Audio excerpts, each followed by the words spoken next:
my very special co-announcer, Craig Lutz. Craig, how you feeling tonight? I'm feeling good, Meg. Excited to be here.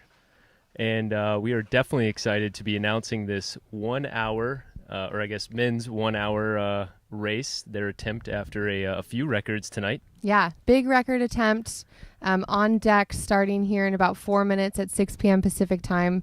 We're going to follow that up by a women's 10,000 meter race, which should be super exciting. But let's... Oh,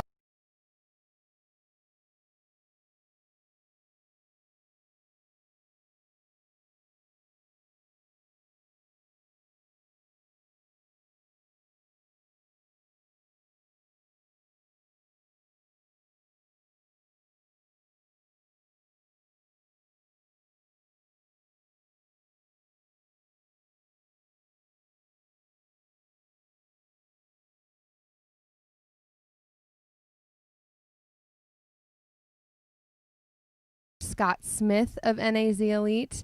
And really the goal is to run as fast as possible for 1 hour. Correct.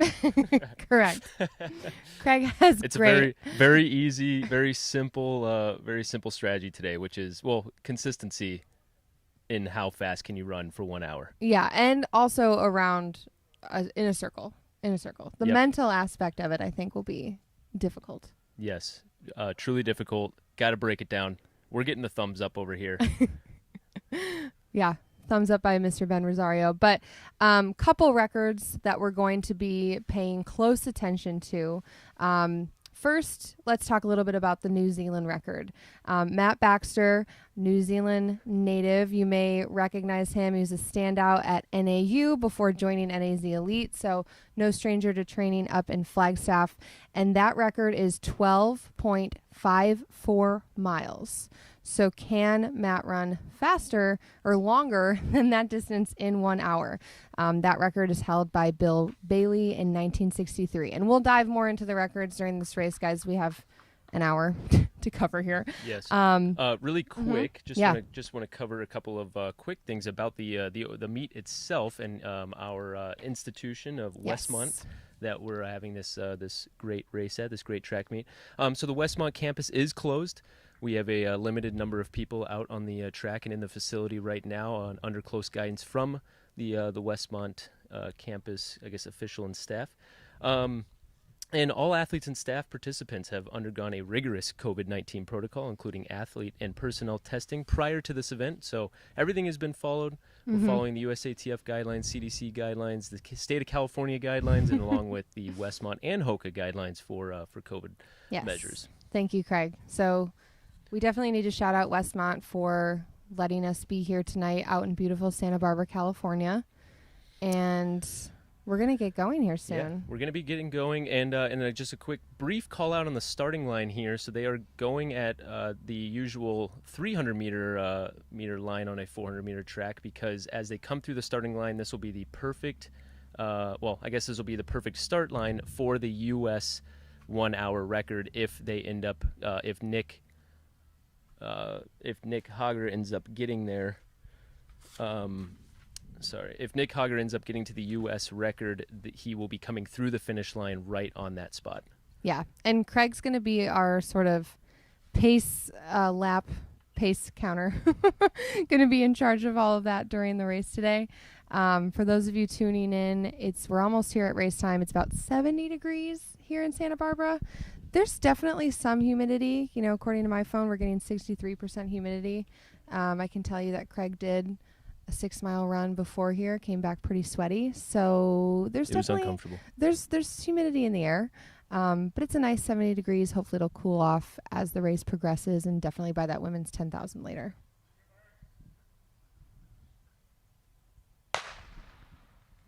Okay, and they're off. So for those of you just tuning in, this is our men's 1 hour record attempt.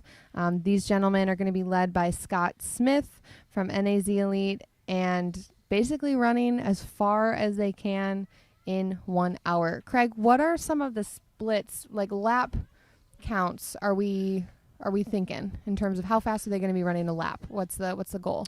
Yeah, so we're going to utilize the New Zealand record, which is what Matt Baxter is going to be going after. We're going to utilize that as the benchmark here. So we're looking at, for the 10K, total of 29:43 split, which is 4:45 1600s. And for those who are, really want to hear that mile split, 4:46.95. Is what we'll be looking for. And so I know they started at that separate spot, but we're going to be calling out splits as they come back through the starting line, the normal start-finish line here. Yeah. Just so that we can have a little bit of consistency and not as weird of a spot on the track to call splits from. Yeah. And have to shout out a lot of our volunteers. We've got several lap counters out there on the track. Some folks from town here, from Hoka. So shout out to them, and then some other folks that have come here with NAZ Elite. So the people that you see on the track, there are volunteers.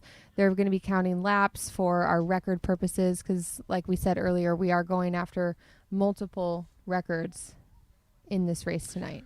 First lap was 1:10.95, 1:10.95, so 70.95, a little quick on the pace there, but you know what? First lap jitters. Scott Smith's gonna definitely get this thing right onto pace. Obviously already pretty close there. Yeah. When you think back, Craig, to when you ran the 10K on the track, is that normal? You think just to have maybe a little too quick of a first lap before settling into the rhythm? I've never had a bad rabbit. Never had a bad rabbit. For anyone that's ever rabbited one of my races in the past, you've nailed it every single time. I sense some sarcasm.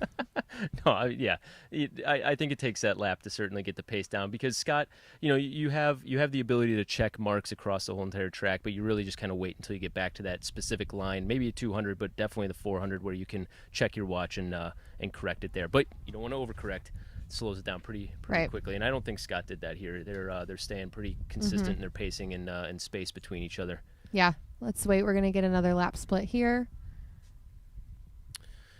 Yep, just as I thought. A little slow down there, 72.79. So, when you average those together, we are exactly right on pace. Yeah, so right on pace for, we're really targeting that New Zealand record of 12.54 miles. But real briefly, since, we've got Nick right behind Scott there, followed by Matt, followed by Rory.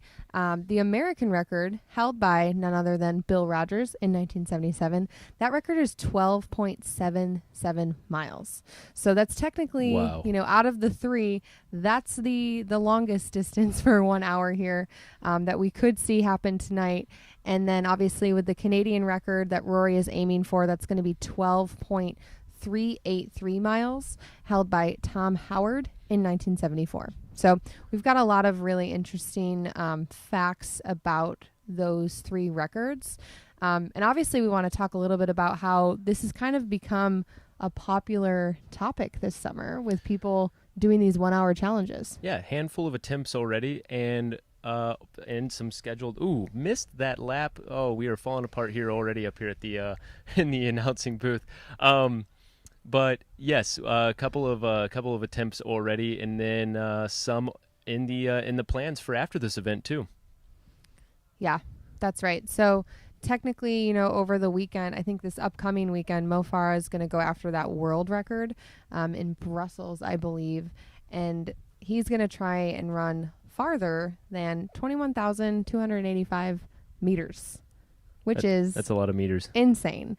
But yeah, one thing that I thought was really interesting, I listened to the Running Rivals podcast that Nick, Rory, and Matt host together on a regular cadence here. And one thing that Matt was saying was that, hey, this race was actually planned beforehand. This wasn't something that we sort of dreamt up because of the situation at hand, obviously with COVID-19 sort of shutting down a lot of planned races this summer. This was something that they targeted, and they just never knew when the timing would be, and the timing was perfect for them to do it tonight. Okay, so after that missed split, that was a 2:22. Sorry, I'm going off of an iPhone right now. But that still factors into the 2:71, so they are still right on pace. And it looked like from the actual 1600 split on the from the starting line, they were right at that 4:45 mark, which is perfect. Awesome. Great. So let's talk a little bit about, who we've got in the field and what's been going on this summer. Obviously, like we mentioned before, a lot of races that some of these athletes probably anticipated to run were unfortunately canceled. So kudos to NAZ Elite, kudos to, a lot of the other folks out there who have been putting on these types of events to allow these athletes to run. Everyone here, we're masked up. Like we said, we went through lots of rigorous COVID-19 protocol. Shout out to Westmont for allowing us to be here. Like we said earlier, this campus is closed. This event is taking place without spectators. So we definitely want to get into a little bit about what some of these gentlemen have done this summer leading up to this race thus far. Ooh, another 71 for Scott Smith. He is leading them perfectly up there. I mean, could be even just a little quick on this, which, with the heat right now, you hope that's not going to affect anything too deep. But Scott looks very smooth along with the rest of them. Yeah. And to put sort of what they're doing into, I think, just maybe greater context, I think, Craig, the plan is to go through 10K around, 29:45? 29:43 is the New Zealand record split. Okay. So a little slower than what the U.S. record split would be, but that is, generally speaking, on average, what Ben kind of had in mind for what they want to come through, because I believe with that, the Canadian record would still be good. I believe that is slower than the New Zealand record. For sure, so. Yeah. And I think also, too, one thing that we have to shout out is that these records have been around for so long. So that was something that Nick and Rory and Matt talked about in their podcast with, the oldest record being Bill Bailey from New Zealand in 1963. Matt sort of equated it to like a 62:40 half marathon effort. Yeah. Oh, my goodness. Scott Smith with the consistency of, I don't even know. I mean, it's I was going to say of an old man, but I shouldn't. But I just did. So Scott Smith nails another 71. He is just very much on pace. And like I said, maybe a little on the quick side, but he could allow a 72 to be run here and they'd still be totally fine. But you know what? There's no wind, and it is going to be cooling off over this hour, so I'm not too worried about it. Yeah, there's a slight refreshing breeze, I would say, but we are very much still in the sun right now. Since Hoka is, we're well represented here. Craig, let's talk a little bit about the shoes they're wearing. So the people want to know on the broadcast. Oh, yes, shoes. Let's talk about that. Something I definitely know a lot about.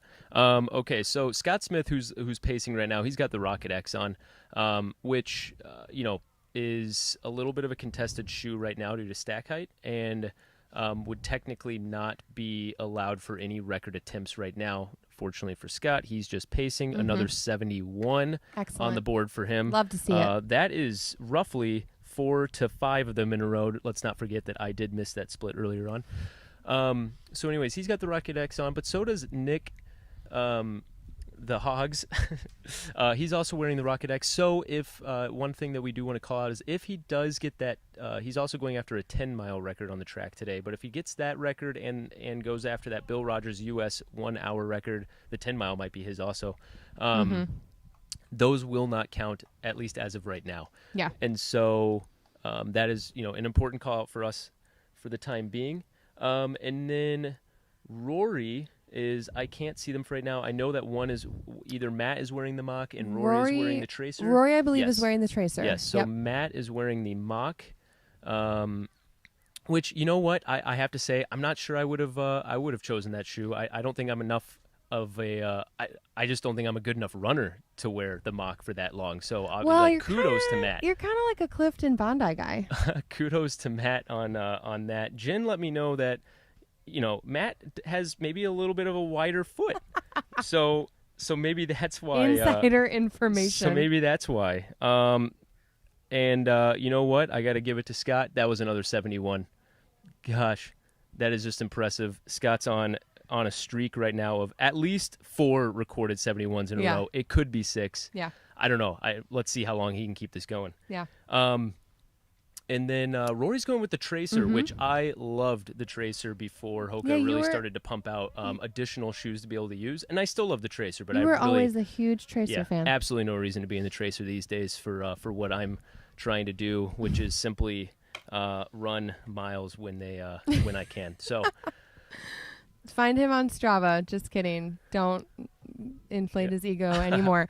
So a couple people want to know, we said that the New Zealand record, the equivalent is roughly like a 62:40 half marathon. So from that Running Rivals podcast, which y'all should check out, to put into context, American record by Bill Rogers, that 1 hour event, it's about a 61:30 half marathon effort, like equivalent there.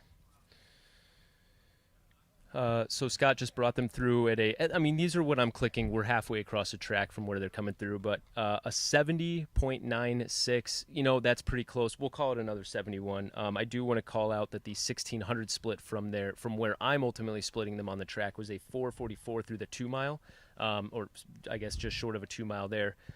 So they're actually slowly picking up the pace, but like I said earlier, they still look very, very smooth, very calm. Nobody is switching around, and Scott's still in it. Yeah, everyone looks good right now. We've got them obviously in single file. Scott Smith doing a phenomenal job for that Canadian record. So Rory is targeting that 12.383 miles record for 1 hour by Tom Howard, set in 1974. The equivalent's about a 63:30 half marathon. And the thing that made me kind of laugh and really, when you think about it, respect these guys that have these records is that I think it was Matt who said this is pre-carbon plated shoes when all of these records were set. And you think about the quality of the tracks that they ran them on and just the training they were doing. It's definitely a different time compared to where we are now. For sure, Meg. So that was another 71 by Scott. And a comment on that. Tracks are maybe you said this. I was so focused on getting that split. You're doing an excellent job. The tracks are. Don't give me that, Meg. I already missed one. The tracks are a lot nicer these days. We have no clue what the tracks were made of back when they were setting these records. So carbon plated shoes, nice tracks. Yeah. State of the art. We're in a different time. And one thing that I thought was interesting with, the Bill Rogers record is that he says, his training back then when he was obviously winning major marathons, setting all of these records, they just raced hard and trained harder, and they didn't value the rest period. He says guys these days, they're way better at taking rest seriously and recovery seriously. It was just a different time back then. So it's good to kind of also put that into perspective, these records that these guys are going after. So Scott came through. So that was the 11th split up there at the large Hoka arches. That was a 70. And I think I was a little late, and that was a 70.8. So fast lap there, but they are, gosh, you can't be nervous at this point in time. They still look amazing. They do. They look really, really smooth. So let's talk a little bit about the summer. Nick, the Hogs, he's coming off a big personal best in the 5K. Obviously, the last 2 weekends we had the Sunset Series meet down in Los Angeles. And 2 weekends ago, we had some great representation by Hoka and AZ Elite in LA. So breaking 14 minutes, I think it was 13:56 for Nick. In the 5K, which is a great testament to, him joining NAZ, obviously University of Portland alum, like his teammate Scott Fauble. Shout out there as Craig is really getting ready to get this split. 71, and I do want to call out that the 3 mile mark from the actual starting spot was a 14:14 give or take. Awesome. And you know what? Let's just take a second here because they are coming up to that 5K split.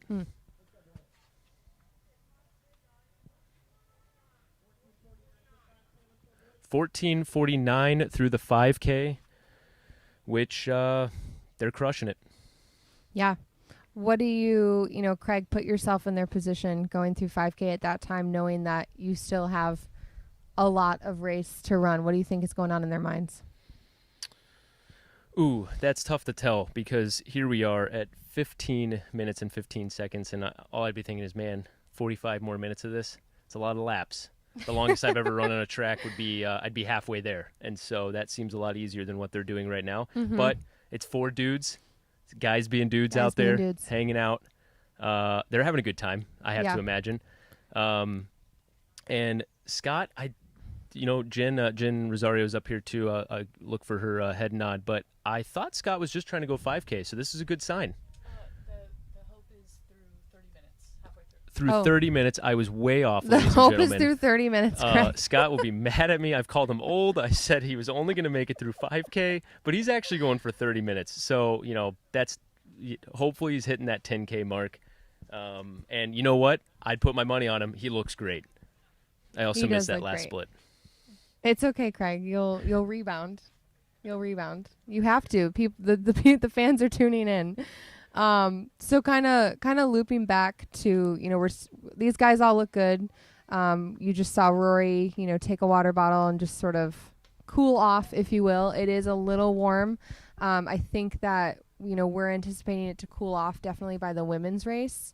But it is, the sun is still beating down. We're here at the beautiful Westmont College campus.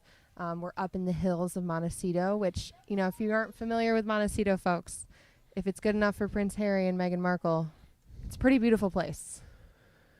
You know what, Meg? This is information. This is information that would, we're just blessed to have Meg here because we wouldn't have gotten that feedback. 2:23 for that 2-lap split. So 71-72 or a 71 mid for both, basically right on pace. Excellent.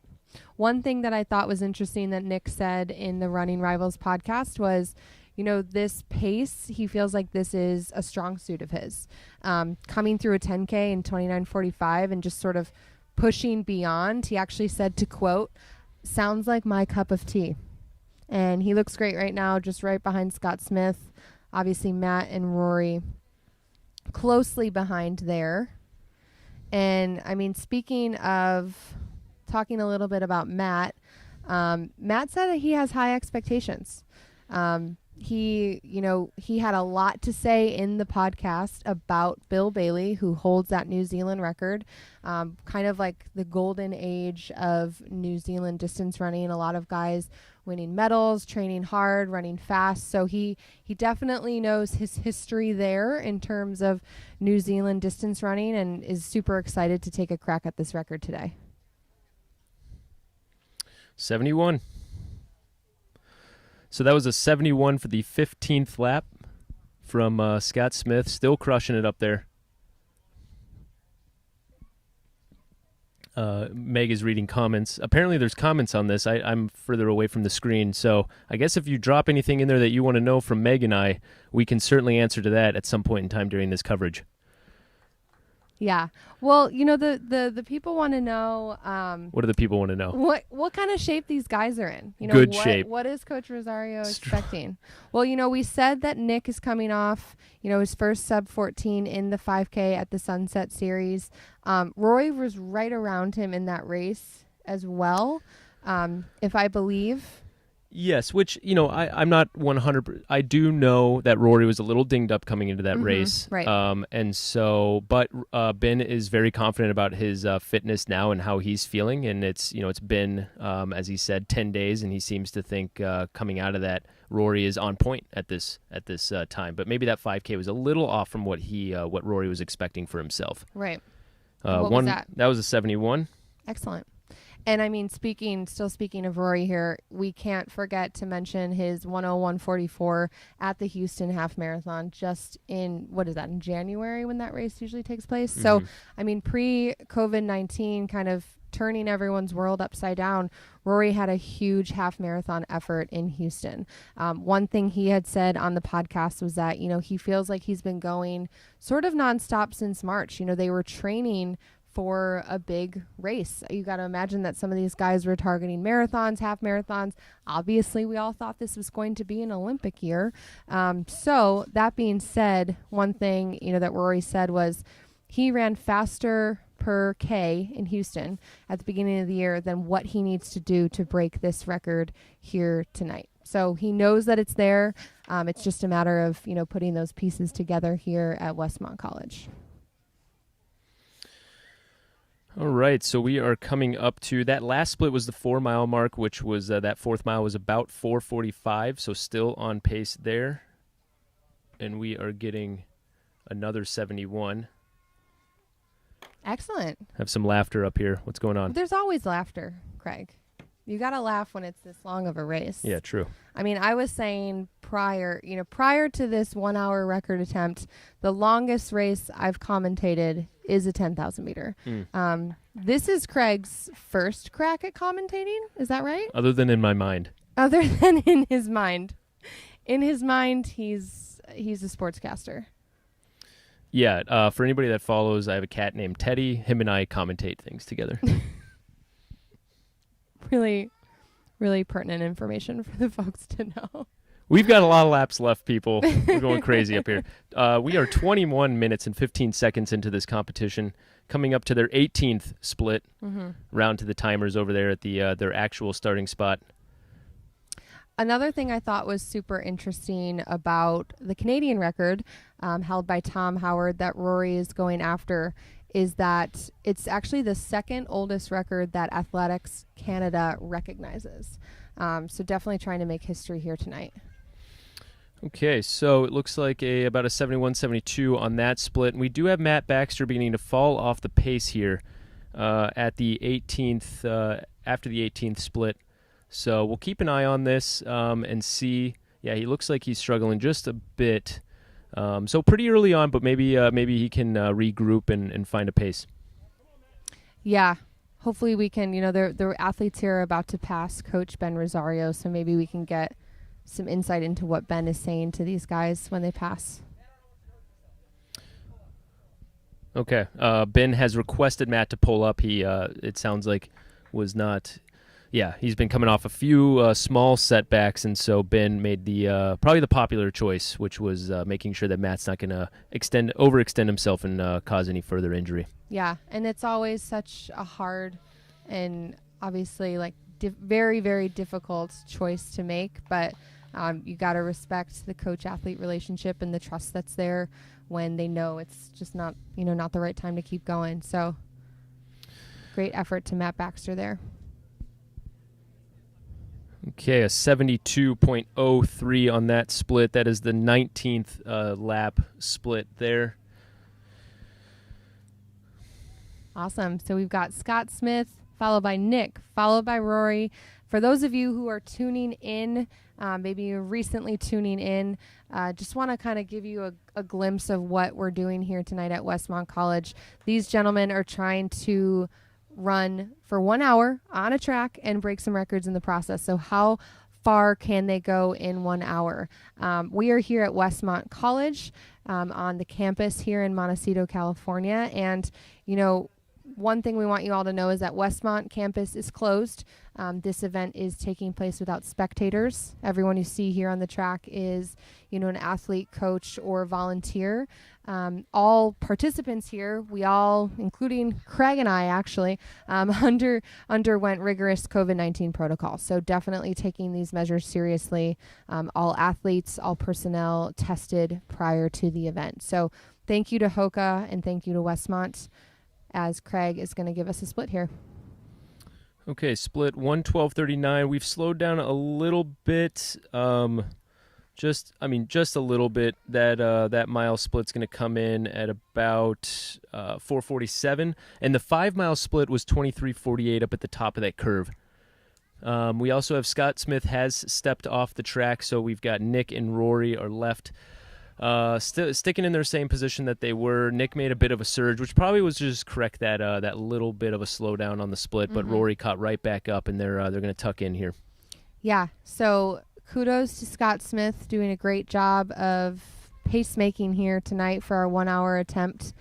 And obviously Nick, this is what Nick said. Nick said this is, his cup of tea. Coming through a 10K at this particular pace that they're trying to hit is his strong suit. So it's good to see him leading Rory around the track. Obviously, what we're targeting here for Rory would be that Canadian record of 12.383 miles. And like I said, second oldest record that Athletics Canada recognizes. So that would be a pretty cool opportunity there. All right, so Nick, the Hogs has brought this pace back down to a 71.97. Rory is yo-yoing a little bit, but I think maybe just trying to find that comfort spot, just trying to find what's going to work for him as they've lost the rabbit. Yeah. And they lost the rabbit, but these guys have been putting in the work together. So true. Obviously those Flagstaff workouts, Craig, that you probably have nightmares about still to this day. Is there any particular Flagstaff workout that you think maybe these guys went through this summer that was like your least favorite, or maybe your favorite? Oh, least favorite, hands down, is something that it sounds like, based on what Ben gave me feedback on leading into this, is that Rory made it to the guardrail during the summer, which for anybody that follows the team, or for those that don't follow the team, that is an incredibly hard workout that Ben has everybody on the NAZ team go through, which is a pretty steep hill.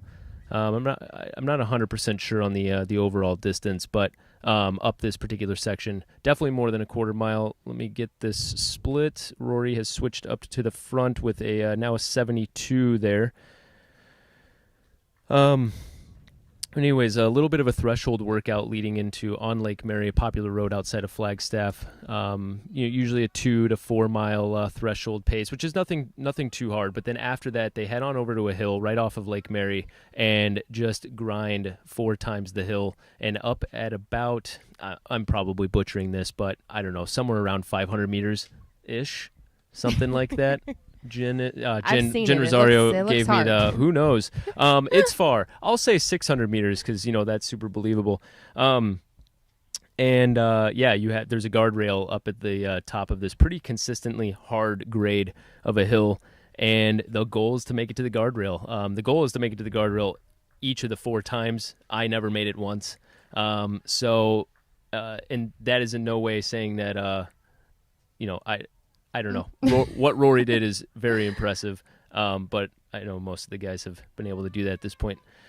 However, Rory is falling off of this pace at this moment. Nick is starting to roll.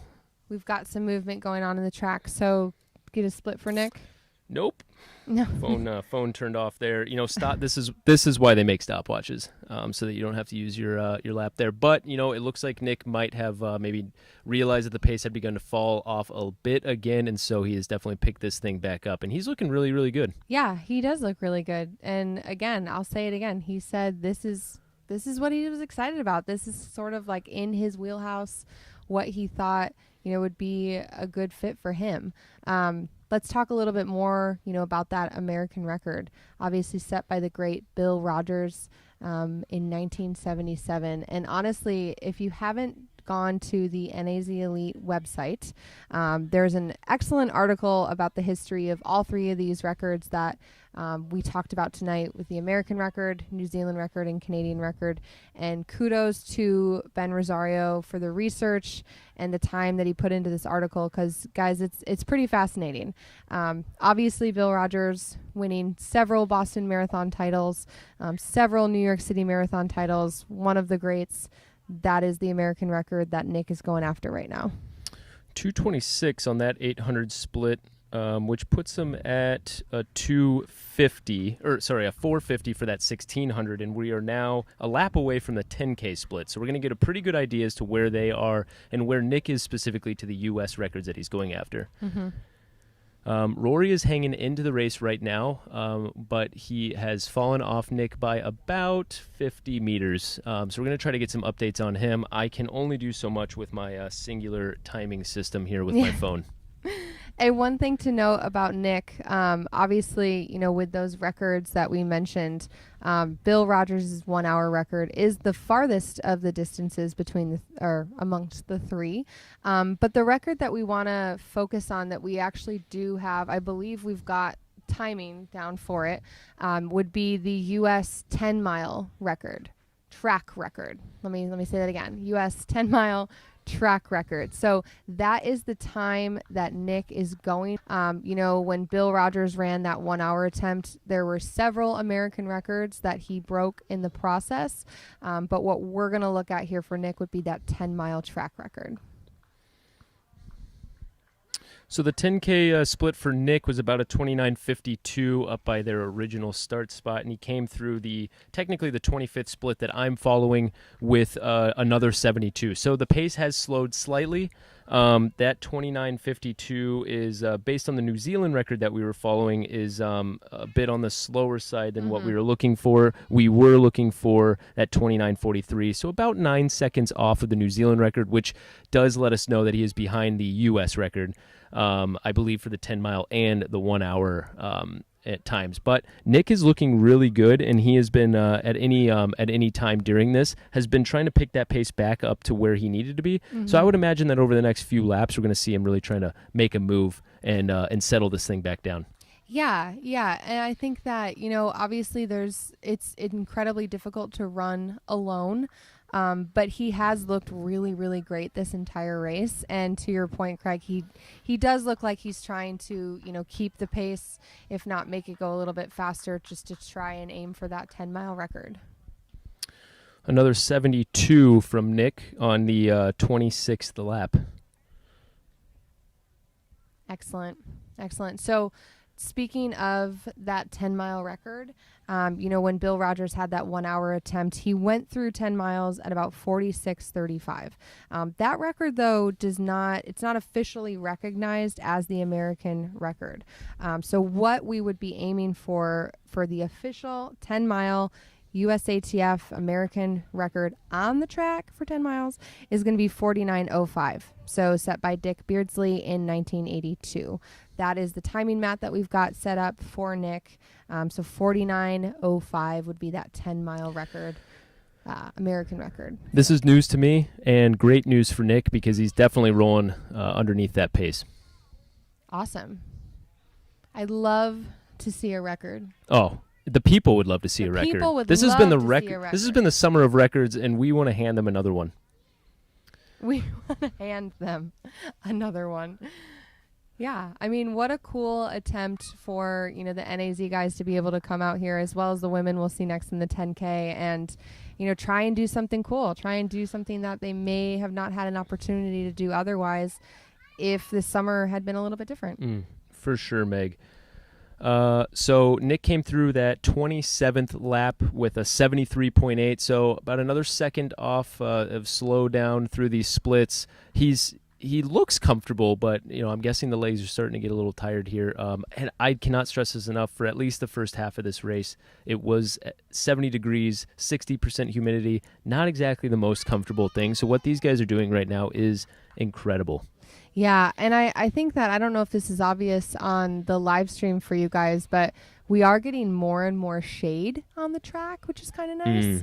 That shade is creeping. It's creeping, as the sun is beginning to set. So again, there is still quite a bit of sun that they, full sun exposure that they are running under here tonight at Westmont. But as more and more shade creeps in, that could give them some relief. And if not these guys here, we've got the women's 10,000 meter coming up at right around 7 p.m. Okay, so Nick just came through the 28th lap. I'll get that mile split here in a second, but that was a 74. So going along with kind of the common theme right now, which has been about slowing down about a second per lap right now. So what we're hoping is that Nick can kind of control this and begin to try to reel in that effort so that he can still grab that 10-mile record. Yeah, that 10-mile record set in 1982 by Dick Beardsley. It's going to be 49 minutes and 5 seconds. Now, I do want to remind the viewers that this is purely Nick's just, I guess, overall goal for himself, as he is wearing the Rocket X, which right now, currently under new World Athletic rules, will not be counted with the Rocket X on his feet. So I guess we will have to kind of wait and see with that one. But for the time being, if he crosses that line ahead of that 10-mile record on the track for the U.S., it will not count. Yeah, and something that not even 5 years ago, really, anyone had to think about was, are the shoes that I'm wearing going to affect whether this is a record or not? But certainly a hot topic today, I would say, in track and field and running. So I was prepared for that split, but then I missed the button, so no split happened. But, I have to give myself credit for having been prepared for it. So we'll get him around on the 30th lap split. A for effort, Craig. Thank you. I am. You know what? This is practice. I really want to make sure that I am firing on all cylinders for the women's 10K. Yes. Yeah, we'll definitely talk about that 10K later on. We're going to get that kicked off at right around 7:05 p.m. So still plenty of race here for this 1 hour attempt. It is 6:35 p.m. Pacific out here in beautiful Montecito, California. And you are watching the Hogs from Hoka NAZ Elite leading this race. He looks good right now, Craig. He does look good. He may have just taken his sunglasses off. I'm not sure. I can't see across. He's about half sun now. Well, and then 3/4 sun. I don't know. That shade is creeping. It'll be great for the women's race. Yeah. And here's a split, Craig. Do you need a warning? Yep. Oh, on point with that one, a 2:28 for that 800. So that is the 29th and the 30th laps, 2:28. So averaging out there on the 74 still. Yeah. And we mentioned at the beginning that this has kind of been a fun record attempt that has been happening pretty frequently this summer. So obviously Mo Farah is going to go after the world record in Brussels this weekend. And I'm curious to see, what kind of shoe he'll be in as a world record attempt. Probably something legal, Well, you'd hope. But yeah. You'd hope. I would think so. But that record is a pretty insane amount of distance. It's about 21,285 meters, held by none other than Haile Gebrselassie. So a historic record attempt this weekend. And fun to see that this is an event that, like we said earlier, maybe wouldn't have been a priority for people had this been, an Olympic year or major marathons and so on and so forth. So really cool to see Hoka and NAZ Elite, and obviously thanks to Westmont for letting us be here. Another 74 from Nick. So that seems to be the pace that he has settled into. That was a 74.3. And yeah, I think he looks comfortable in this point, and that's been that's 4 74s in a row now for him. So wow. I think he's settled into this pace. And, as we get closer to that 10-mile mark, I'm going to guess that he's going to start bringing it back home. Mm-hmm. Yeah, he looks, this is not an easy thing to do, folks. We see it happening all the time with long-distance races, especially marathons and 10Ks on track too, honestly. But I think that he's doing a great job of, keeping his composure, running out there alone and, going after the record that he set out here to get. So he's coming up to the 8-mile split. 8 miles and 38:30. Yes, 8 miles and 38:30. Awesome. So we're coming up here, going to get a split from Nick. And then that split back into the main, his kind of goal finish line spot was another 74. Awesome. So we do have some folks asking about Rory. Rory's still on the track. In terms of the amount, how much further Nick is, if I had to guess, he's probably like over 300 meters ahead of him. Oh, yes. Yeah. Nick is coming in to be about 100 meters behind, lapping Rory at this point in time. Yeah. So, kudos to Rory. Obviously not a record day for him, but he's still out here. He's still fighting. And, potentially if Nick catches him, we could see, what happens if that will sort of help Rory in terms of going along with Nick. And obviously that would help Nick as well. Wouldn't have to be alone anymore in this particular race. So yeah, for sure. Nick probably will, mentally be able to start looking this as a cat and mouse game here as he's coming through his split here so that was a 75 for his 33rd lap. Okay. So definitely going to want to start focusing in on trying to get back to those 74s and maybe, turning out a couple of faster laps here as we get within 2 miles of that 10-mile split. Yeah. And even though that, that split was just a tad slower than what we had been seeing, Rory is definitely in sight of Nick right now. So eyes up, eyes on Rory, like Craig was saying, a cat and mouse game here. I would definitely think that would be incredibly motivating. And one thing that I think is cool is that, Rory keeps looking back. I think Rory wants to be able to help Nick if he can. So it'll be interesting to see how these two teammates potentially play off of each other here in the later stages of the race. Yes. I agree with you, Meg. 100 meters back. All right, so Nick's going to be coming up to his 34th lap. Goodness. I guess in the chat box, who wants to list off whether they've run 34 laps on a track before? That was a 76. 76 for that last split there for Nick. If you've run a crazy distance on a track, we'd love to know. Please let us know on the live stream. Yeah, Meg wants to give those shout-outs. If you want a personal shout-out by the Lutz family, we would just Meg. We would be happy to give y'all that. Nick's looking to be about maybe 75 meters back now. I could be completely, maybe about 75 meters back now. So a couple more laps, he might have caught up to Rory. Rory seems like he's actually extending back out on his stride. So, maybe starting to equalize on a pace there.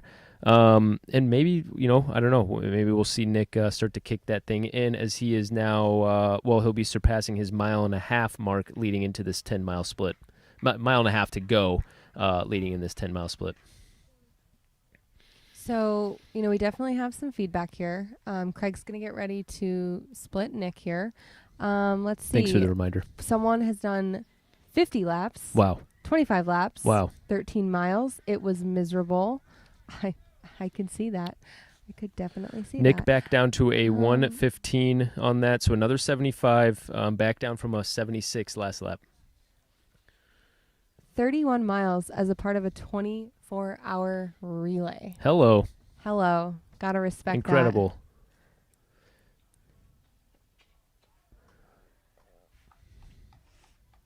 that. And Craig, it seems like someone knows about your 5:17 flip-flop mile. Oh, yes. I'm hoping that one day goes down in the record books, but I think the stack height on the Hoka flip is a little too high. So and the upper is definitely not regulation. I'm thinking, so at least in the flip-flop world, I don't know. That stack height, comparatively speaking to a beach flop, might be, that's a competitive advantage. So I'm not 100% sure. Plus, I'm recovering while I'm running. Those are the Aura recovery flips from Hoka. So you have to think that that's just got cheating written all over it. But yes, I am the best flip-flop miler. So Nick is going to approach a split here. This is the 9 miles. This is the 9 mile split from what I've been splitting. Mm-hmm.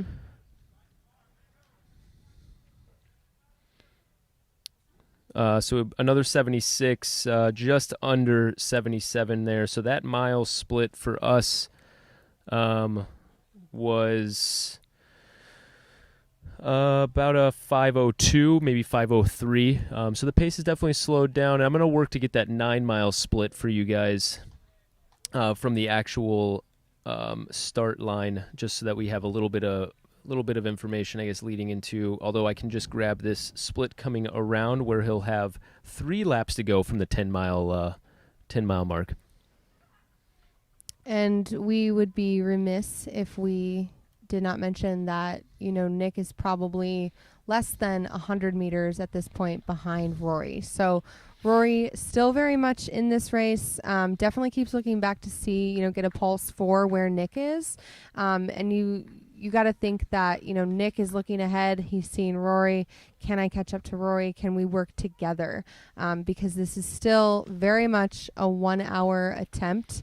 We are just going to target and see if Nick can come close to that 10-mile U.S. track record here. Okay, so that was a 77 on that one. So he's fighting it right now. That was the 37th mark, 37th lap, and he runs a 77. He's got less than 3 laps to go at this point in time. So his 3-lap split from his actual starting spot was a 44.52, and the time that we're keeping an eye on for that 10-mile official U.S. 10-mile record is 49.05. 49.05, his 3 laps to go split was 44.52. Feeling pretty good about this. Feeling pretty good about it. Record in sight. So guys are running in the shade right now, coming around the turn. Rory keeps looking back. I got to think, I think it's an aid thing. I think he's trying to gauge where he needs to be to maybe try to help Nick out a little bit. But, you don't know. You certainly, Rory's a competitive guy. Yeah. About 46.07 through that split with 2 laps to go before the 10-mile mark. So here we go, about to come into another split here for Nick. So it was a 76, almost a 75, so he's definitely picked up that pace, coming alive a bit. And Craig, is that 2 laps to go? That is 2 laps to go, although I believe it was 2 laps to go from the top of the curve for a 10-mile split. No, it is the arches. I forgot about the 9 meters that we've been adding every lap. Look at that. I've been calling 1,600 splits because that's what's easy. That's what's easy. But the arches are, in fact, in the 10-mile splits zone. So I can stop working double time by calling splits from two points in the track, and I can focus in on one. It's a math lesson and a history lesson tonight, really. Maybe for you, Meg. Maybe for you. Well, I think everyone tuning in. We do have some celebrities. I would call them celebrities here on our YouTube stream. With Olympic trials marathon champion Alafine. Hello. Saying, "Go Nick, go! I'm so proud of you, man. Go Rory." Shout out to Alafine for the support. You love the support of the NAZ Elite teammates. Do love the support. Very close team. Very close team. Here we are coming through. Nick, 1 lap to go. That was a 1:16 again, back-to-back 76s, and he is moving. That was about a 47.40 on that split there, 47, maybe 42 on that. So he's well ahead of pace on this 10-mile record attempt. Once again, with the Hoka Rocket X on his feet, will not stand as a record right at the moment. But exciting nonetheless. Oh, yeah. I think that Nick knew what he was doing, and he wanted to go for it. And you know what? I respect him for that. I love the Rocket X. It's a great shoe. Craig likes to rip around the neighborhood in the shoe. But, if you're just tuning in, folks, this is a 1 hour attempt. But what we're really paying attention to is Nick trying to break the U.S. 10-mile track record. That record is a 49.05 set by Dick Beardsley in 1982. Meg's got all the facts. I've got all the splits when I remember to lap that thing. Here comes Nick into the 10-mile split here. 48.44, 48.56, 48.56 for that split. Excellent. And he looks like that was pretty much what he was focusing on. So he does unofficially get that U.S. 10-mile record, or at least beat that U.S. 10-mile record. And he looks like now maybe you're going to regroup for a little bit. And just focus on closing out this hour, which is what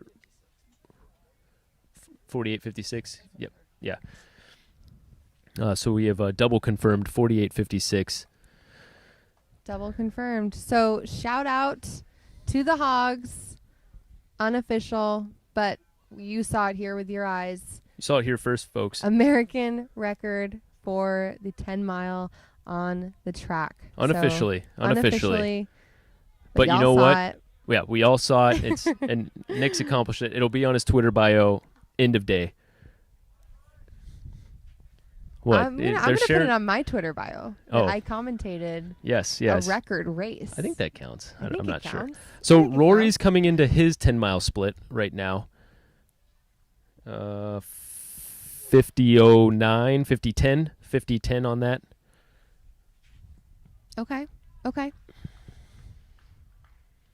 So, yeah, we've got Rory. The distance between Rory and Nick has definitely grew, Well, I would say.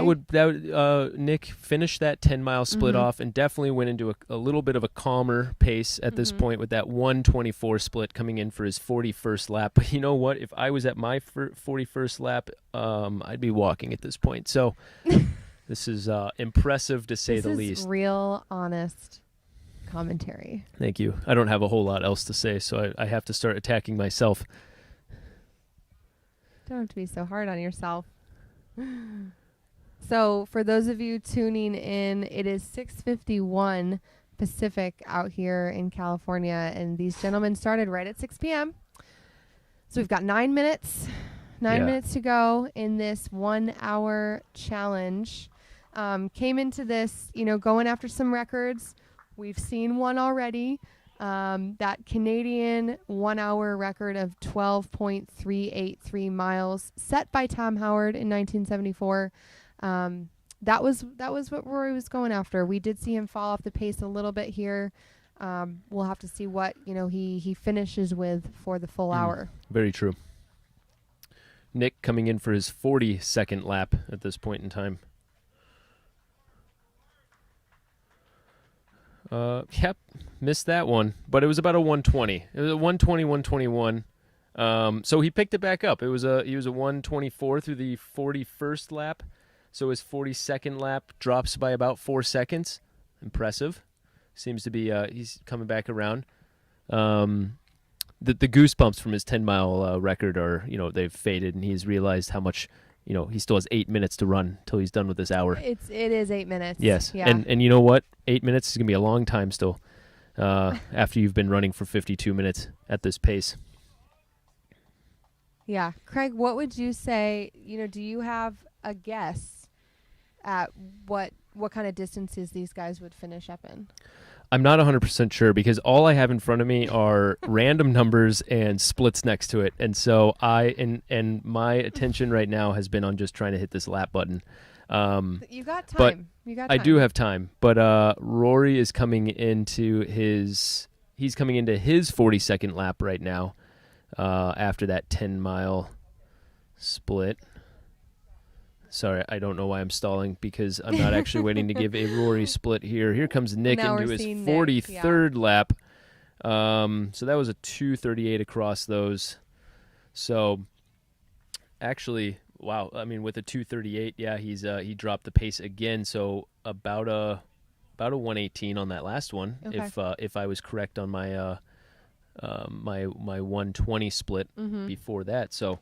Well, and I think the folks at home now, we're watching Rory race. We've got our camera on Rory.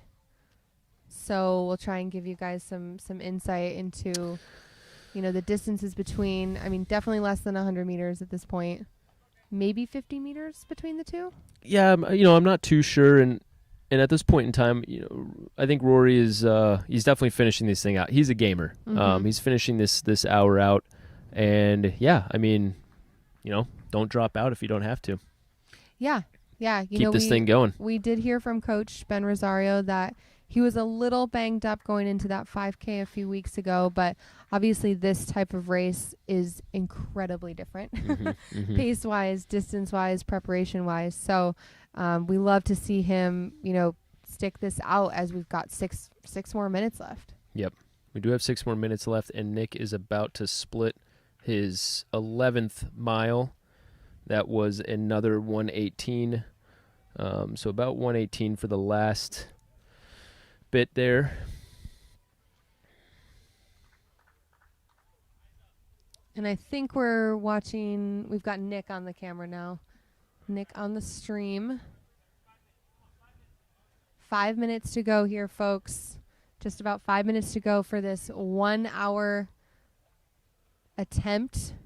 If you're tuning in, then you saw an unofficial American record go down, 10-mile record on the track, breaking a record that's been around for a while, 1982. Yeah, and Nick did it in 48:56 unofficially. We're not 100% sure. There is a Bill Rogers unofficial record of 46:35. Not going to lie, did not come into this realizing that we had an official and an unofficial 10-mile record on the track. So, that is certainly confusing to me. And Nick adds another unofficial mark on the unofficial list of unofficial records for the 10-mile on the track today. So, yeah. That lap right now, so that is 11 miles and 400 meters, and he was another 118, so he's kind of found his another sweet spot to close out this 1 hour record attempt where he's been getting after these 78s. Yeah, 4 minutes left for these gentlemen, for Rory and for Nick, and it's been an exciting evening here at Westmont College. Want to just remind y'all that, this campus is closed. We don't have spectators here, but shout out to all the wonderful staff and participants, volunteers here. We all, went under rigorous COVID-19 protocol prior to this event. So again, we just want to thank Westmont for letting us be here. And obviously, you see all of the lovely Hoka blue signs everywhere. So shout out to Hoka and NAZ Elite for, making this event possible. We've got still roughly 4 minutes left, almost 3 minutes left in this challenge on the track here tonight. Can't find my, there we go. I found it just in time. That was another 78 for Nick's 46th lap, another 118. So he's closing out this 1 hour record attempt with just finding that sweet spot at 78 still. Yeah. And I think that, with 3 minutes left, Craig, after having run 57 minutes straight, what do you think? Is it just what goes on in your mind? I'm not sure, but now I'm looking at this, and Nick's going to be close to 12 miles, which is really solid actually. Now that I'm looking at the splits here, we're gonna be close. He's coming up to his 47th lap. So, we may not get a record out of it, but he's going to be hitting 12 miles, which is going to be really, it's in the ballpark of the record. So That's actually pretty impressive. Super impressive. And Rory is actually, he's come together. I wish I could give you guys splits for him right now. But he is, he's holding his own, and he seems to have gotten to a much more comfortable position. So that was a 77 for Nick. So Nick's actually, he found his zone in the 78s, and now he's rolling a 77 there. So we're now about 200 meters for Nick away from his away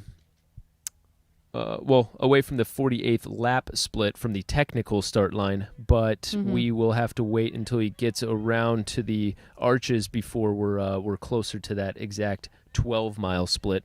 Yeah, and we will do our best to keep you guys at home updated in terms of what their distances are. For sure. when we hit 1 hour. So I'm confident at this point in time that Nick is going to hit 12 miles, but it's not going to be by a whole lot. They just shot the gun for the 1 minute warning. 1 minute warning. So Nick's sprinting now. He's like, I'm going to get this 12 miles for sure. Oh man, I'm not even going to worry about splitting this because I just kind of want to pay attention to where he gets on the track. At this point, he's got 40 seconds left, so we are looking. He's going to take, a little bit of a grind into the 12-mile mark. I would guess that right at about nowish, he's entered into his 12th mile.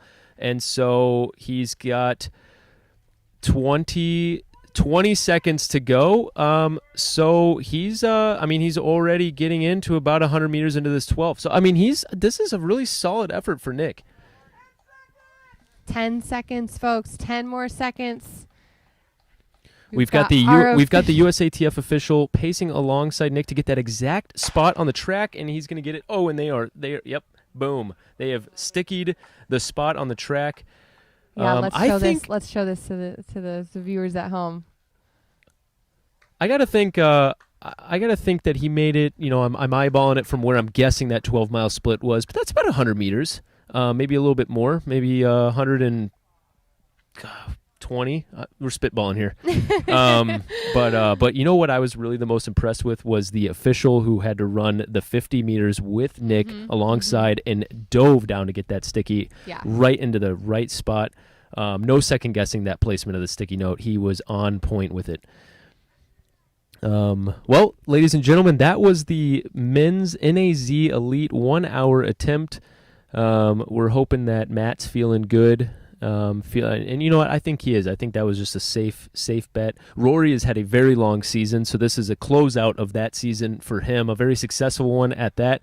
Some ups and downs, but he crushed some workouts. He crushed some races, and a big thing for somebody coming through COVID right now is the fitness better now than it was at the start. And I think you could say definitively for all three of these guys that they are better off with training. And so as they get healthy, rest up, and head into their next season, they're going to be further ahead than they started. Yeah, I think that's been, the coolest thing to come out of this whole summer of watching these, kind of obscure track races, and that no one is in the stands, and it's just a totally different atmosphere, but people are showing up. It's super exciting to see that. Obviously this is what they want to do. This is their job. They want to race well and train hard. So shout out to NAZ Elite. It's about 7:02 here. And it's chilly. It's cooling off. It's cooling off. You have a sweatshirt on, Meg, so you're probably comfortable. I packed yours right there. That's a jacket. Okay. And it's a windbreaker, which I can't, I'm getting a little nervous. I should have thought we're on the Pacific coast and we're in beautiful Montecito, and it's going to be a perfect temp. So yeah, maybe a little hot for the start of that 1 hour attempt, but I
minutes.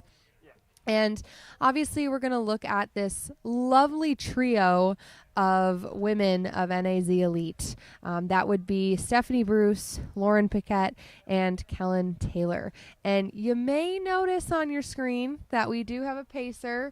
That is none other than Ben Bruce, obviously longtime member of the NAZ Elite training group, married to Steph Bruce, if you didn't catch on by now. But Ben is going to be rabbiting these three tonight. We're looking for a fast race. That is the goal. Obviously we've got, Lauren and Steph and Kellen coming off some pretty fast 5K efforts at the Sunset Series. And we are off. Craig. Wow, I got those started at the same time. Perfectly. I have never been prouder of you. Thank you. More proud. Wow, my English teacher mother would shame me right now. It is about 67 degrees here. So the temperature has cooled off. There's significant shade on the track now. This is lovely Central Coast weather. This is great weather for a 10K. Right, Craig? This seems nice. Usually at Stanford, I have gloves on, so it's not quite Stanford temperatures, but it's getting there. I'm shivering. Different time of the year. That's true. Makes pointing out the calendar. So, like we said, Ben is our pacer. The goal of this race is to run fast. If we were to tell you guys what these PRs are of these women, Callan Taylor's got the fastest track 10K PR with a 31:40.7 set on that Stanford track, Craig, back in 2016. I was there. Steph ran a 31:59.88 at Stanford in 2017. Our, third runner of the night, Lauren Paquette. Some of you may be 75 on the split for Ben. Okay, 75 on the split. Love to see it. For Lauren, though, Craig, I think some of you may be surprised to know that this is her first track 10K. This is her debut. For Lauren, yes. So she is no stranger to, the distances. Really fast 5K runner coming off a 15:10 personal best at the Sunset Tour 2 weekends ago down in Los Angeles. Got the win in that race, and this is her first track 10K. She's run the road 10Ks before. One thing that I think is super also impressive about Lauren is that she's got 800 and 1500 meter PBs of 202 and 409. So some may say she has the range, Craig. She's got it all. She's got it all. She can outkick me. She and by outkick me, I mean three of these people. I mean, four really with Ben. I think they could outkick you right now for sure. But Lauren, I shouldn't have said outkick me. She could just beat me hands down. Hands down. Craig's going to get ready to get that 800 split. 800 split here for Ben Bruce. That was a 74.98. You might as well call it a 75, and he is on point. And here's one thing that I would put a lot of money on and commend Ben Bruce for time and time again. He is a master pacer. The guy can find a pace and just he'll do this all day. So. At some point in time, he will step off and let the ladies race, but he could do this all day.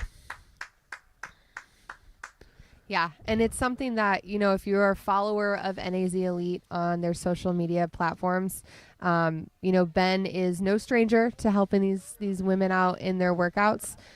So it's great to see him here on the track tonight. And, one thing we do want to mention is that obviously these women are here to run fast. This has been the summer of, trying to make it as good of a season as you can under the circumstances. We do want to, full disclosure to y'all watching that this race will not count towards any official records because of Ben pacing. We would have loved to see a female pacer out here, but it's okay. The 15:30 split is tough to find around here, and that's what Ben's goal is through 5Ks, that 15:30 split. Yeah. And he is he's doing a very good job right now, still on that 75s, that third lap right there at 75. We're 1,200 into this thing. We are, and I mean, obviously, this is such a great event. I think right now in American distance running, obviously our American record of 30:13.17 by Molly Huddle set in 2016. The performers on the top 10 list are, phenomenal. We've got Molly Huddle, Shalane Flanagan, several marks in there, Emily Sisson, Dina Castor, Kara Goucher.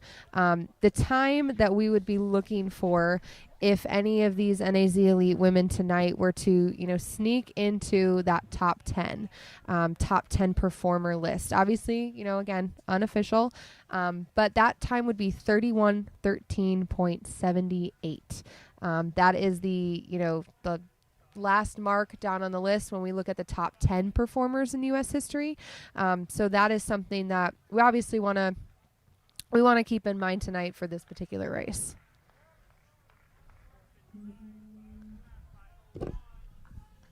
So Ben Bruce brought them through the 1,600 meter mark at about 5 flat. I heard anything from a window of 4:59 to 5:01 down across the track from where we're at. I think it looked like about 5 flat right where I split it, a 74.75 on that 4th lap too. So Ben is keeping this consistent. He doesn't want to run too many of those 74s right now. I would say that the best strength, especially for Steph and Kellen, is that they can really negative split a race. So I wouldn't be too worried about making sure that they're right on that 31 split, just in case that is a quick pace. And so keeping things consistent and not driving this too fast. Yeah. And, the three women here with Steph and Kellen and Lauren, they actually joined that Running Rivals podcast hosted by the gentleman that we just watched in that 1 hour race, just to give kind of their perspective and their outlook on what this 10K means to them. Specifically we'll call out Lauren here, the 4th in line in this particular race. Like we said, this is her first track 10K. Running well here, she said, it'll obviously help her in the 5K, but this could potentially give her options looking ahead to 2021 and the Olympic trials. So it'll be exciting to see what she can do here tonight. Nice. And Ben brought them through the 5th lap, right on 75.42, so still right there on pace, averaging this out perfectly, right at about that 5-minute mark, maybe a 4:59. Yeah. And Craig, to your point about, Steph and Kellen doing a great job at negative splitting races. One thing that Steph had said on the Running Rivals podcast was, sometimes these two, Kellen and Steph, they get put in the box of, well, they're marathoners. But we can't forget that, last year at USA's, these women were 3rd and 4th in the 10K. Obviously, in 2016 at the Olympic trials, Kellen was 4th in the 10K. So they've got the credentials. They've both been in that 3rd, 4th spot in the U.S. So, another thing with Steph, too, saying none of them have gone through 5K at 15:40 before for this particular race. This is uncharted territory for all of them, but to Steph's point, this is why they're in the sport. Yeah, for sure. And they are crushing it right now, coming through that 6th lap. That was a 76, actually. So Ben has slowed it down slightly, but, I'm not too worried about that because that was probably just, a little oversight on pacing. But they are still safe, totally fine. Ben's going to, correct this quickly and certainly not overcorrect it. The shoes, Craig, they're wearing spikes. Is that correct? Yes, they're in the Evo Speed Racer Speed. Whatever the official name. They're in random. They're in track spikes. They're in the Evo track spikes. Yeah. So, which is I think a comfortable choice for a 10K, certainly, especially when you're trying to rip it. Yeah. One thing that Kellen said about this race that I think for those of you watching tonight, it's pretty evident that this is what's going on. It's, they're just going to be able to sort of turn their brain off and have fun, following Ben. And again, no stranger to Ben helping these women out at practice and in workouts. He's an incredibly valuable member of the NAZ Elite team. And so I think that, again, this is just a great example of capitalizing on this unique opportunity that I think is this entire summer track season for these athletes. All right, so Ben did correct that pace a little bit there with that the 3rd lap of this 2 mile of the 2 mile split being 1:14:58. So they've definitely averaged that back out from that 1:16 they dropped at the 1.5 miles. And shout out to another NAZ Elite woman who is not here tonight, but Alafine, very active in the YouTube stream chat. I love this comment box. This is I don't really get to see it. I'm the furthest away from it. I don't get to see the comments, but all I know is that Meg and Jen Rosario seem to laugh amongst themselves at certain things being dropped into there. Can only imagine it's all about when we have a celebrity in our midst, even if she's not here, I'm gonna shout it out. Oh, for sure. For sure. Any other celebrities on that list? Mike McManus, of Hoka. Yep. We'll give you a shout out, Mike. I think I saw a Nick Willis in there earlier. A Nick Willis? A Nick Willis in the wild. Craig's gonna get ready to get a split here. It's a 2 mile split. 2 mile split. About a 10:02 on that with a 75. So 10:01 or 10:02 on that I guess 3,200 split, and about a 115 on the 400 there. So they are, they're a little bit behind 31 pace, but we're talking a couple of seconds. Yeah, just a couple of seconds right now. There's still a lot of race left to run. If you guys are tuning in and maybe not as familiar with some of these athletes, Kellen's personal best, she is in the white hat, 31:40 back in 2016. Steph's personal best, she is second in line behind Ben. It's going to be 31:59 from 2017. And Lauren Paquette, the newest member of NAZ Elite, this is her debut for the track 10K. So coming off a 5K personal best of 15:10 just 2 weekends ago down in Los Angeles. And Kellen also hit a PB in that race as well, running 15:11 just behind Lauren. So these women are fit. We know that, and it's exciting to see, the sun is down and it's getting a little breezy out here, what kind of split they're going to hit. Yep, another 75.46. And speaking of breezy, it's chilly. It's cold. They probably feel great, but I am freezing. My hand holding the mic is hurting. No, speaking of that 5K they just ran, a really fun thing about that is that right after the race, I think Ben Rosario had just walked off the track. He was doing something, but on social, I think Josh Cox got the video. The three women running here went for a sub 60 400 time, just race after their 5K, where all of them had crushed, and they were their goal was to go under 60. I think they all ended up hitting right on 60. Right, but that is just another another fact about just how fast these women are, and just they do get pegged as a marathon, or at least on the Steph and Kellen side. We all know Lauren Paquette's fast, but they get pegged on that marathon side. But they've got wheels. Yeah, they can really move. Well, and Craig, didn't they also? We were talking with these women last night in that fun little mini meet that NAZ Elite had down in Sedona.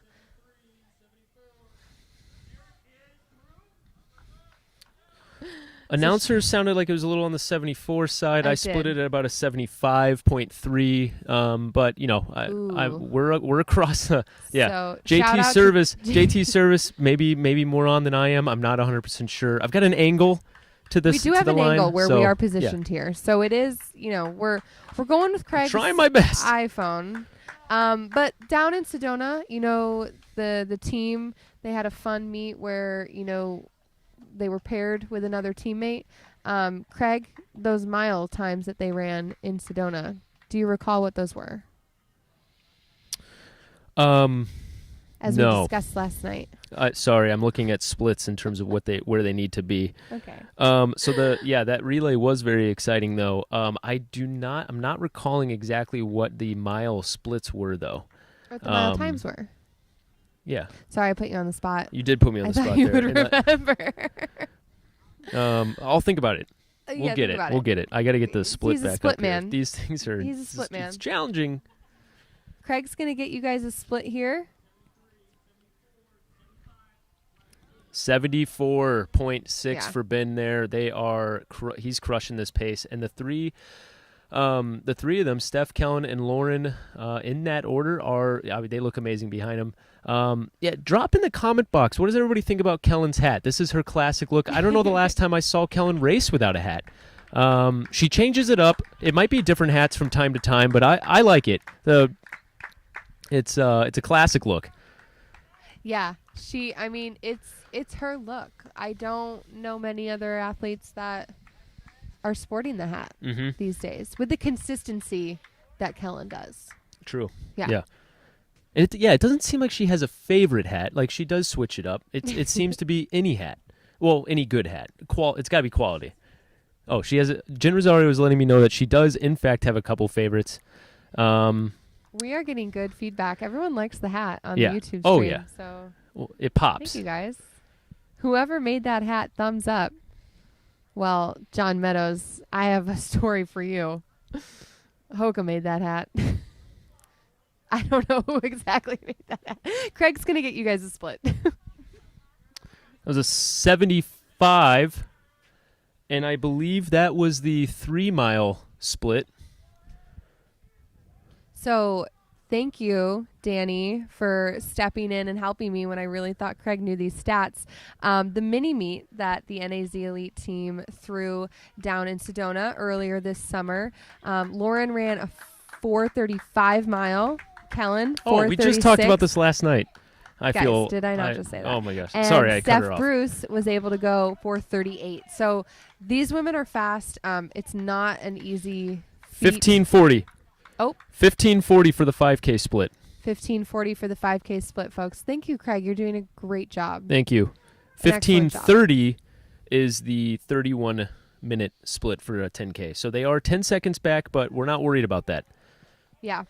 I think that, based on what Steph had said in the Running Rivals podcast, was 15:40 was that goal. Yeah. So perfect. Okay, so never mind. They are right on it. And actually, them. Jen did come over here and show me that, the 75s are going to be a little bit more close to what they want to hit now.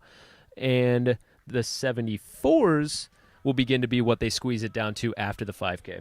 Yeah. Speaking of, that lap was a 74. Yeah. So king of consistency here, Ben Bruce is our pacer, followed by Steph Bruce, Kellen Taylor, and then we've got Lauren Paquette.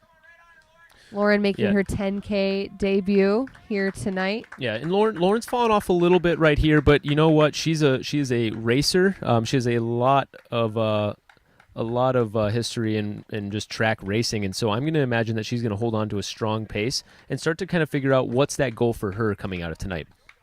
Yeah. Steph and Kellen looking great. Just looking super calm, consistent. Again, they're no stranger to obviously working together in practice, but also working together in races. And I think it's great that Ben is pacing them tonight. This is kind of like another day at the track. So super exciting to see the teamwork paying off. We see, the other NAZ Elite teammates from that 1 hour attempt on the track offering their support. Another 74.57, and that should be the 3.5 mile mark. Steph and Kellen are just right there. They're keeping it very relaxed and definitely on point. Lauren is not falling off at a extreme pace, so she is holding strong. So I think she's just, settling into kind of what her pace is going to be at this point. Yeah, that's right.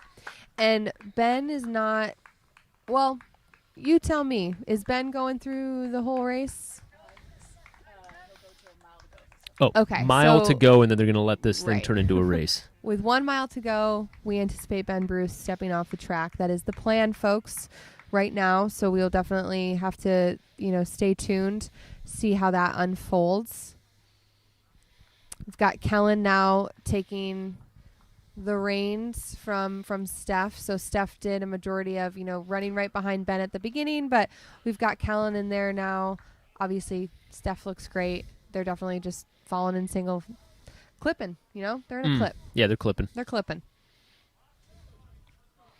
And we'll have a split here for you. Oh my gosh, another 74. Ben Bruce he's found his zone. He has found his zone. So, talking about Kellen and Steph and, the marathon box that some folks like to put them in. Steph was 6th at the 2020 marathon trials. Kellen was 8th. Obviously, both have phenomenal PBs, with Steph running a 2:27 in Chicago back in 2019. Kellen running that 2:24 to win Grandma's Marathon in Minnesota in 2018. So yeah, they're pretty amazing marathoners, but I'm excited to see what kind of time they're going to run in the 10K tonight. It's going to be good. It's going to be good. And Lauren is holding well still. I'm going to try to start getting a couple of splits for her just so we can see where she's at, but she looks strong. So she's definitely just kind of finding her spot. And she's still driving pretty good. Oh, thank you, Jen Rosario. I have a second, ladies and gentlemen, I have a second phone in front of me. I will be dual splitting here. Watch out. Let's see if he can do it. It's multitasking, Craig. All right, so that is the 4-mile split at about 2:20:01. Jen Rosario is taking her phone back from me to split Lauren Paquette. And so that last split was 1:14, and like I said, right at about 20:01. So they're right there, starting to drive back to an average on the 75s, and they're going to start dipping unders. Ben has been dragging them through four straight 74s now, and on his way to most likely a fifth. Yeah, like we said, that was the 4-mile split, Craig? Yes. Is that right? Yeah, 4-mile split. The time that, would be phenomenal for these women to get would be 31:13:78. Are we within range of that, Craig? Sorry, I was listening to Ben Rosario scream. 31:13.7. Yes, they are definitely, Okay. we were 10 seconds behind 31-minute pace at the 5K, but they have picked it up. They have gained back about 3 or 4 of those seconds already. Love it. And they're not even trying yet.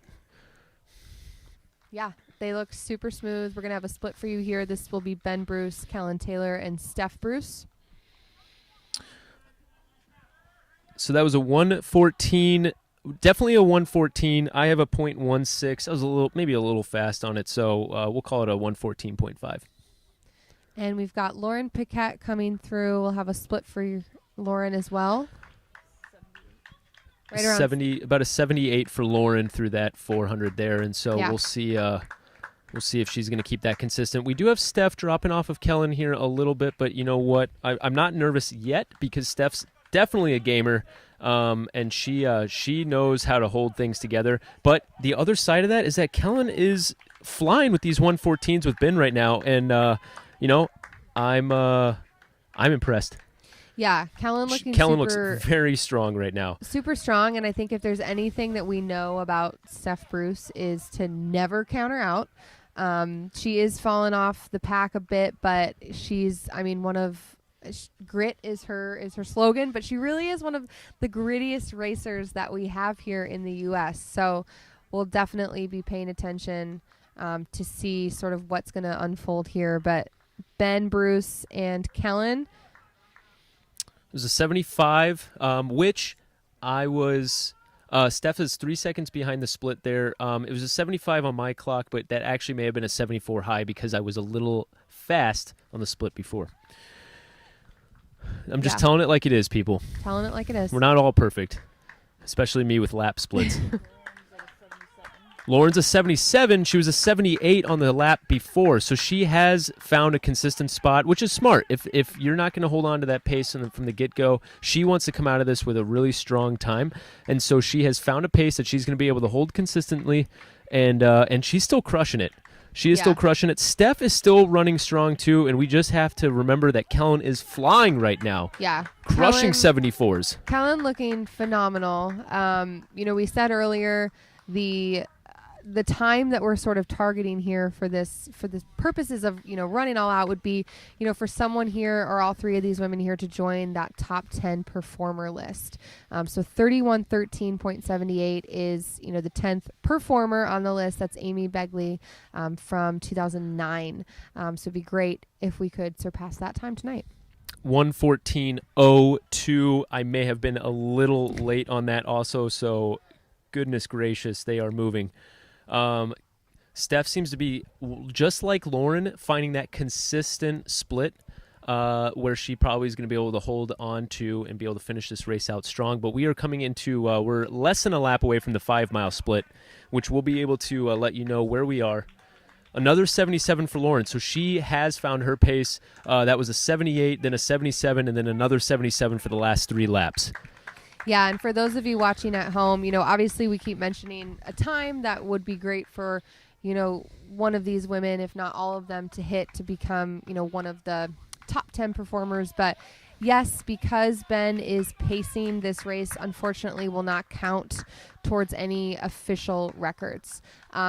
That was actually something that Kellen talked about in the podcast. Hey, we might get the people out there saying, oh, well, you were paced by, Ben in this situation. And her point was, I still got from point A to point B in this time. Mm-hmm. I am fit, and this is what I did. That was a 72, and they were at about 25:58 for the split there for the 5-mile split. So they are 1 second over. Roughly 5-mile split, I guess, but they are 1 second over pace. Yeah. Ish. Somewhere in that ball house. Kellen looking super strong behind Ben Bruce here. We've got a 78 there for Lauren Paquette. 78 split for her. I think I heard Steph was around 76 for her split. I'll try and open up my ears a little bit more for the next time. But she is probably, if I had to say, it's less than 100 meters behind Kellen, maybe 75-ish meters behind Kellen at this point. So we're seeing Ben, we're seeing Kellen, then we've got Steph Bruce, and then we've got Lauren Paquette here. They're already through 5 miles. Nope. Well, yeah. Yeah. Sorry. They're coming up to 4 laps to go. Coming up to 4 laps to go here for Ben Bruce and Kellen Taylor. 74. So that was a 72 and then a 74 as Ben had led her through a pretty quick lap there coming into 20, and now lap 21 was a 74. And so, we thought that Ben might step out at some point. Yeah, and it might happen on this stretch here as Yeah. he keeps looking back. He's looking back a little bit more. But the other thing is that the original idea was that Ben was going to step off and let them race, but that, they're spread out now. So I'm thinking Ben might as well take Kellen as far as he can now, which could be all the way to the last lap.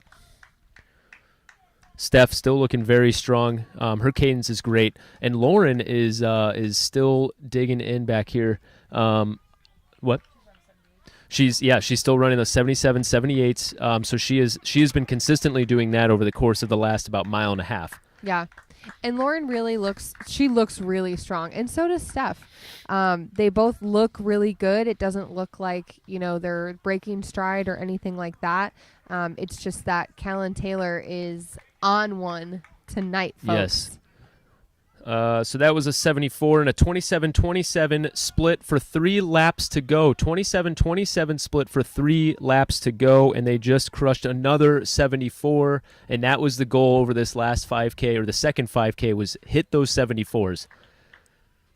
Wow. So we're thinking Kellen is right around, somewhere around 31:05 pace. Thank you, Mike McManus here. Thank you, Mike. If that holds true, that's going to put her quite honestly, right around number 5 or number 6, number 7 performer. The number 6 performer on the U.S. list is Marielle Hall with a 31:05 back in 2019. So would love to see Kellen get a time like that tonight. I think that would be phenomenal. And Meg, remind us what Steph's PR is. Yeah. Steph's PB is a 31:59.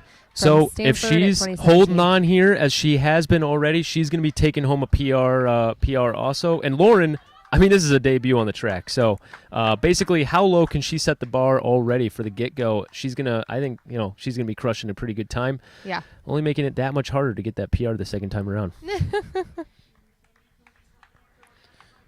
So I have a 74 on that split for Ben, which I think was split right in the middle of Ben and Kellen. The thing about Kellen is that she's got a really, really good kick. And so even though I think she might be a little bit on the wavering side in terms of probably just being super tired, when she hits this last lap, the boxing gloves come off. Like, she flies. Yeah. So. Yeah. So what you are watching here, folks, is Ben Bruce pacing, Kellen Taylor following right behind. They are in. We've got 600 meters to go, 29:18. 600 meters to go for Kellen. Her personal best before this was at one of those lovely meets up in Stamford, a 31:40. Folks, she's going to crush that time here tonight. Exciting stuff here. Steph's coming up to 600 meters to go also. We're going to get that split for her, which is going to be 29:42 at 600 for Kellen, or for Steph. Kellen coming up to her gun lap. Bell lap here for Kellen Taylor. Oh, they are using a bell now. Yeah. 1:13 for that split. She's got a lap to go, and we're just going to, let's just throw some guesses into the comment box of how fast we think Kellen is going to run this last lap. Yeah, an unofficial contest. There's no prize, but we'd love to see your guesses. The prize is a Meg Lutz shout-out of how fast can Kellen run this last lap. Folks, Ben Bruce he's a metronome. Phenomenal job pacing tonight. Kellen digging deep there, rocking her signature hat. And Kellen coming up with 200 meters to go is 30:31. Can she break 31 minutes? And I think she can, because she can really bring this thing.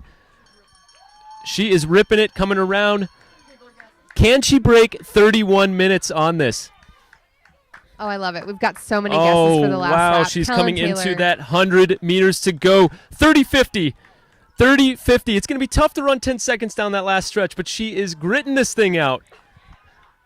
Steph coming through, 30:58, 200 to go. She's going to crush her PR.